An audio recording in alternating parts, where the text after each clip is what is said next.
we think about bladder cancer as a smoking-related cancer, but one of the things that I was really shocked by when I first read the TCGA when it came out in 2014 was that the mutations that were in the smokers were the same exact as those in the non-smokers.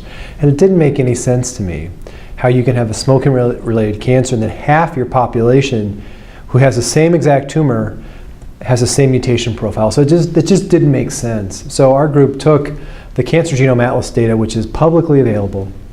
We went through it and we broke everything down to smoking and non-smoking.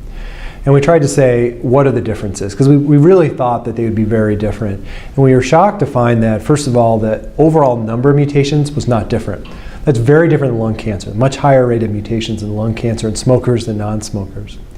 But when you look at, the one thing we did find was that the signatures, the footprints of the cancer, were actually completely different in smokers and non-smokers. And that's kind of a new finding. Now, does that matter? Hard to say.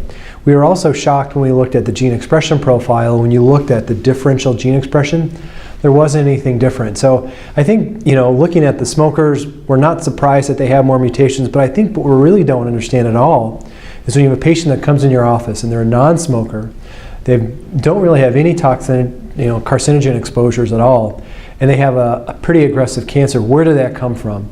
And we're at a loss. I mean, we tend to look at smokers and say, well, smoking's probably what caused this. But the non-smokers, we have no idea where their cancer came from. And that's kind of the next step, is trying to say, where did these cancers come from? Why do you have them? And then is there any way to address that? Is there any way to prevent them?